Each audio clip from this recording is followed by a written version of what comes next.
Welcome to Russian History Retold, Episode 271, The Hermitage. Last time, we told the horrendous tale of the Moscow show trials. Today, we venture into a story about one of the world's greatest museums, the Hermitage. Founded initially to collect works of art on May 16, 1703, it didn't really become a real museum until 1764 under the reign of Catherine the Great. It celebrates its anniversary on December 7th, also known as St. Catherine's Day in Russia. But it is not the Catherine you think it is. Instead, it commemorates the martyrdom of St. Catherine of Alexandria, one of the 14 holy helpers who supposedly was beheaded on orders of Roman Emperor Maximinius II around 305 AD. The word Hermitage means home of a hermit. The building was initially given this name because of its exclusivity in its early days, because only very few people were allowed to visit. It wouldn't open to the public until 1852, although I'm sure it wasn't open to everyone, just those in higher ranking in society. Initially, it was only the private holding place for the art gathered by Catherine. Finally, Nicholas I decided to make it a public facility with its reconstruction and expansion beginning in 1840. In 2022, the Hermitage Museum in St. Petersburg recorded around 2.8 million visitors, ranking 10th among all art museums worldwide. Although, with the current situation concerning the war between Ukraine and Russia, I'd venture to guess that this will be a much lower number in 2023. As for its size, the Hermitage is the second largest in the world, right behind the Louvre in Paris.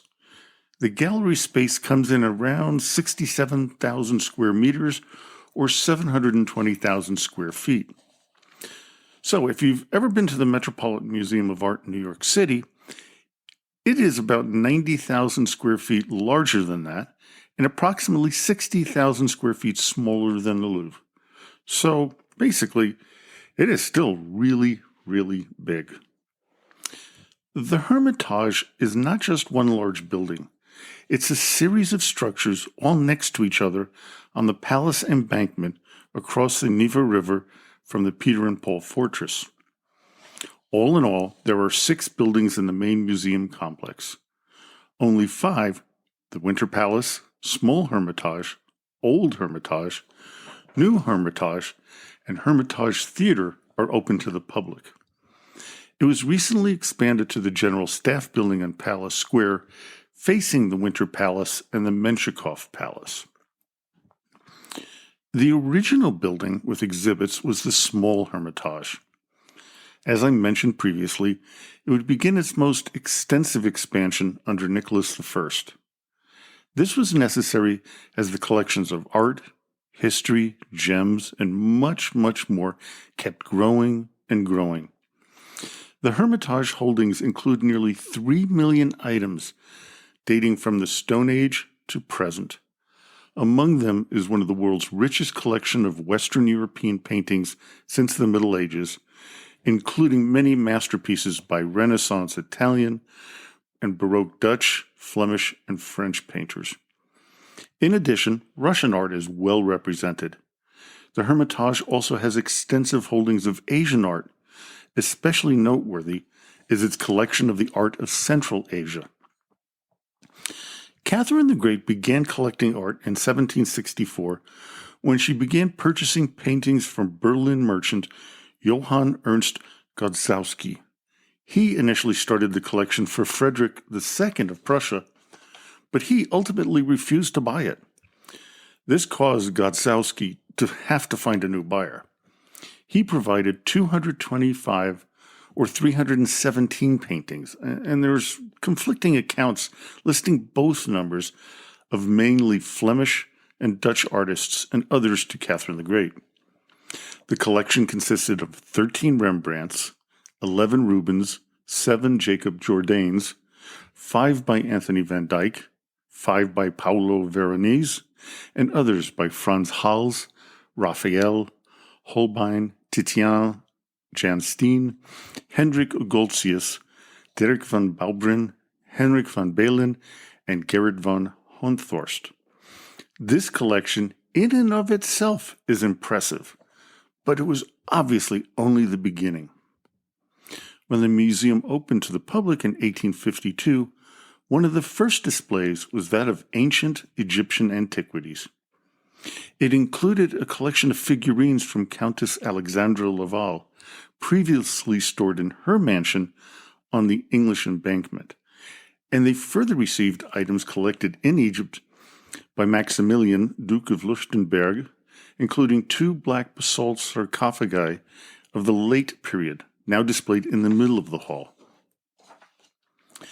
In 1862, the collection expanded significantly as the Imperial Academy of Sciences purchased a collection from Carlo Ottavio Castiglione from Milan in 1826.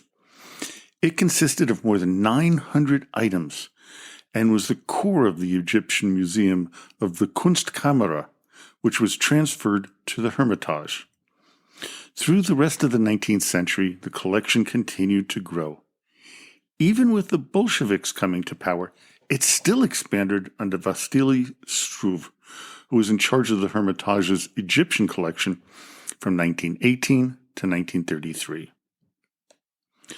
Moving on, we now enter the classical antiquities section, which occupies most of the ground floor of the old and new Hermitage buildings. The interiors of the ground floor were designed by German architect Leo von Klenz in the early 1850s.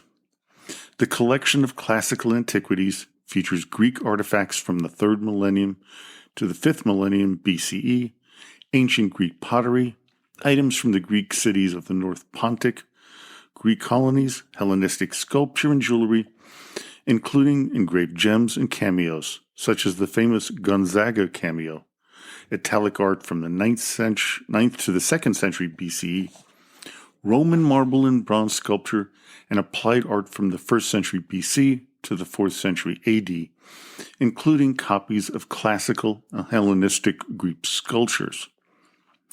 The following section on the ground floor in the western wing of the Winter Palace is where the collections of prehistoric artifacts, the culture and art of the Caucasus, and the second treasure gallery.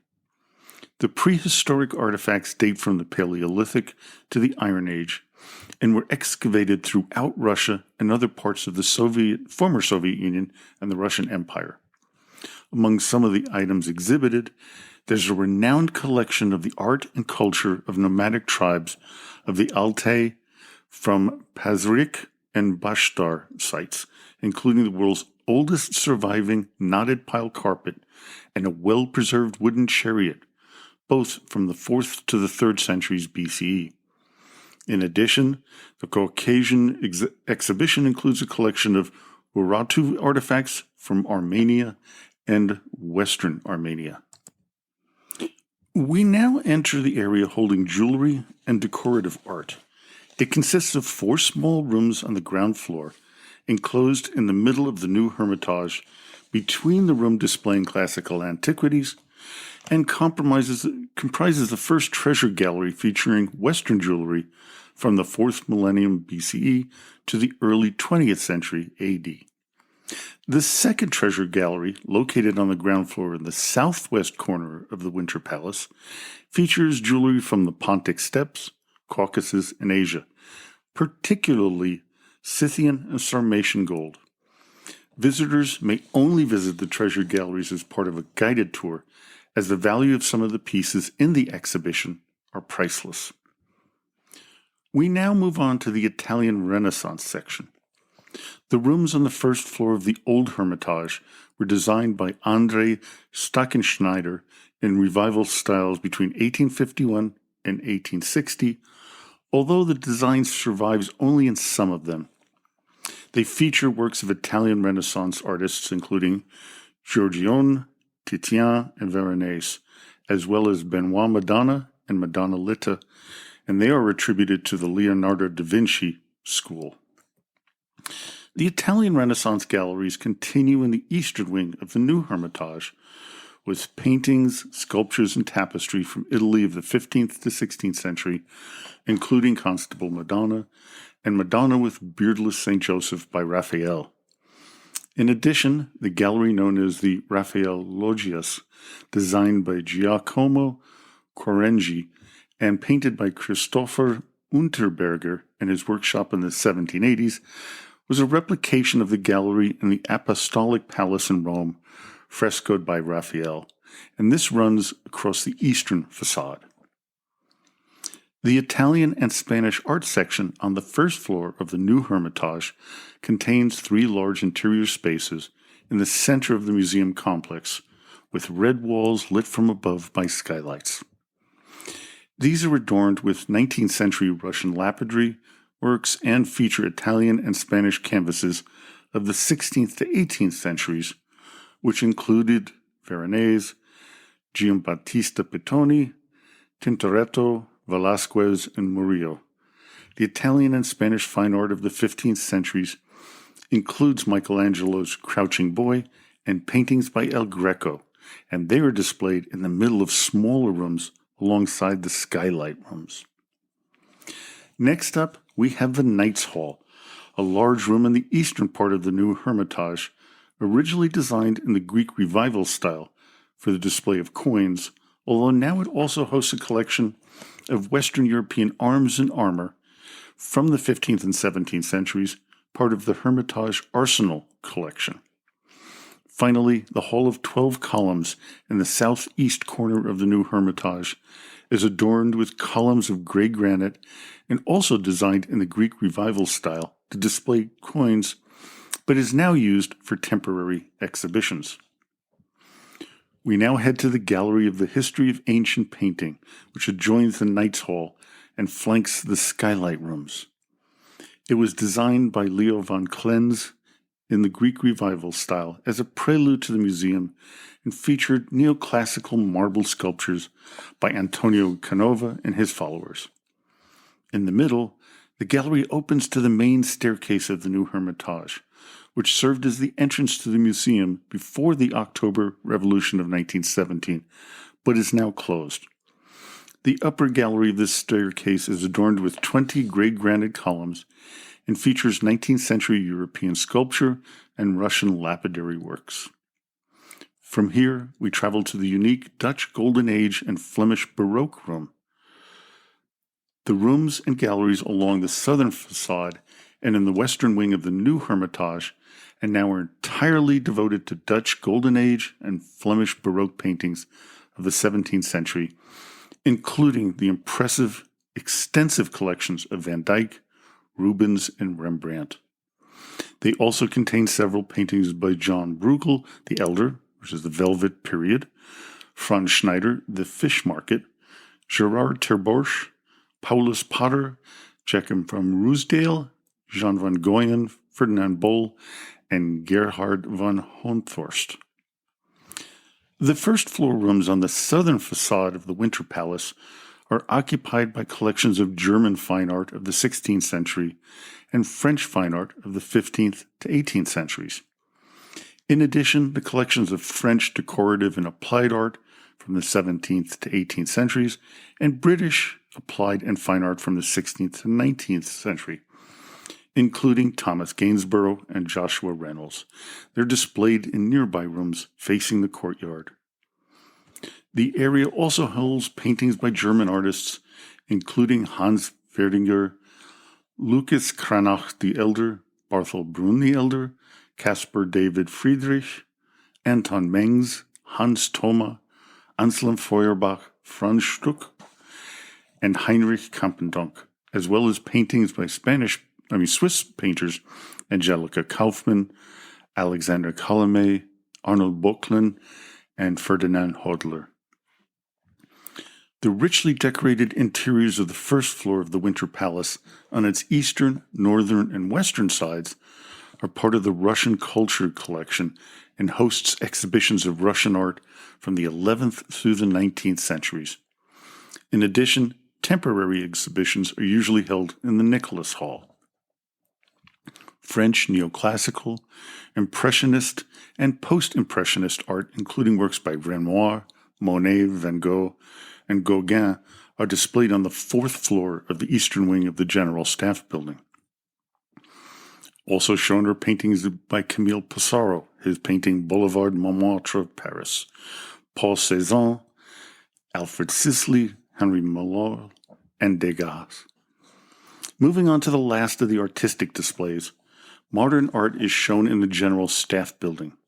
It features Matisse, Derain, and other Fauvists, Picasso, Malevich, Petrocelli, Kandinsky, Giacomo Manzu, Giorgio Morandi, and Rockwell Kent. A large room is devoted to German Romantic art of the 19th century, including several paintings by Caspar David Friedrich. The second floor of the Western Wing features collections of Oriental art from China, India, Mongolia, Tibet, Central Asia, Byzantium, and the Near East. This is a surprise to me, as during the Soviet era, modern art was looked down on, and under the present administration and the influence of the Russian Orthodox Church, there's a tempered collection of more controversial modern art. Now, let's return to the Hermitage's museum's history and development. As I mentioned at the beginning of this episode, Catherine the Great used the buildings Empress Elizabeth had initially built for her growing art collection.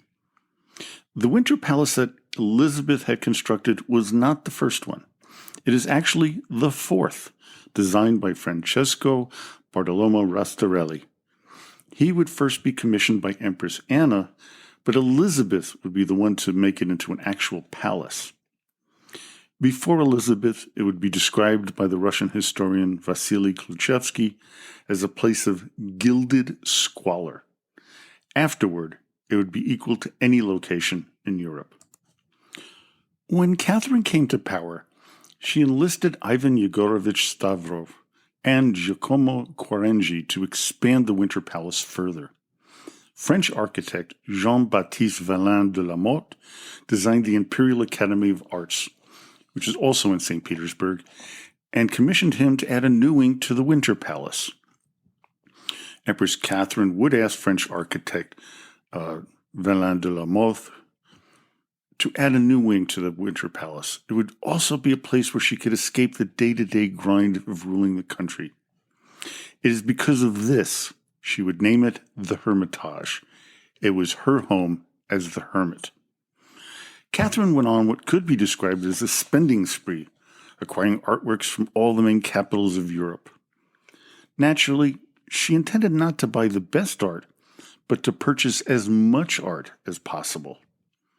However, one area of genuine interest was not art, but gems and minerals. I was sent a copy of the magazine Mineral Observer from 2018 by my brother Alex, who was a world expert on minerals, and this was devoted entirely to Catherine's collection. I wish I could share the pictures, as the collection is absolutely astonishing. Johann Gottlieb Georgi said this about the display when he visited it, quote, "There are few natural wonders in the Hermitage, but in 1786, besides the greenhouse and the aviary and the hanging gardens, Empress had bought a splendid collection from Pallas, the famous researcher of nature. It also received many wonders from all parts of Russian land." He mentioned Peter Simon Pallas, a renowned traveler, naturalist, scientist, and researcher. Pallas would help begin gathering specimens for Catherine's display. He would also systematize her natural collection. After Pallas, Catherine appointed Peter Soimonov to expand her collection. He would focus most of his energy on Russian resources for the gems and minerals to display at the Hermitage. The czars that followed Catherine would continue expanding this museum section. However, many of the gems and minerals would eventually end up at the St. Petersburg State Mining Institute. Alexander I would buy up a large number of pieces of art throughout Europe that were looted by the French during the reign of Napoleon. In fact, a collection held by Josephine Bonaparte would become a prized possession of the Hermitage. Nicholas I would continue to expand the museum, as I mentioned before, hiring German neoclassical architect Leo von Klenz to design a building for the public museum. Under Tsar Alexander II in 1861, the Hermitage purchased part of the Giampetro Campana collection from the Roman papacy, mainly consisting of classical antiquities. These included over 500 vases, 200 bronzes, and several marble statues. In addition, the Hermitage acquired Madonna Litta, which was then attributed to Leonardo da Vinci in 1865, and Raphael's Constabile Madonna in 1870.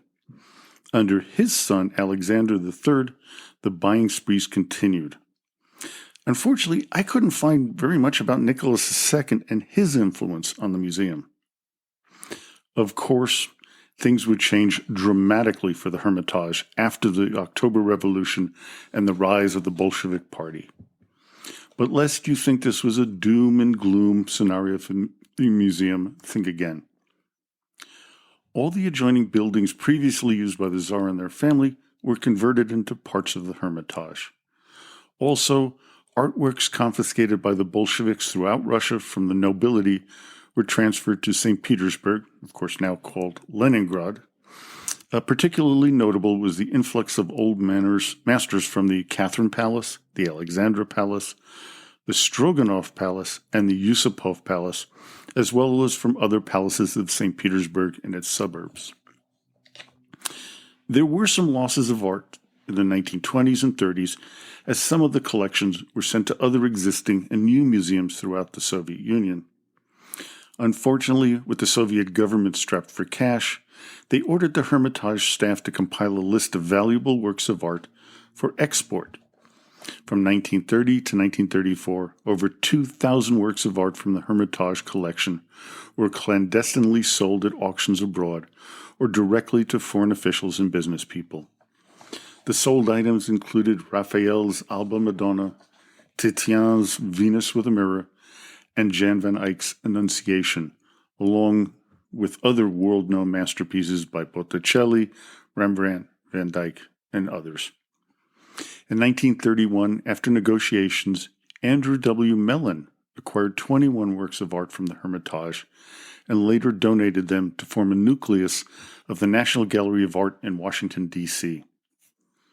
This would end in 1934, rumored to be as a result of a letter from Joseph Stalin from the deputy director of the Hermitage, Joseph Orbeli, protesting the sale of Russia's treasures. The director at the time, Boris Legrand, was dismissed, with Orbeli replacing him.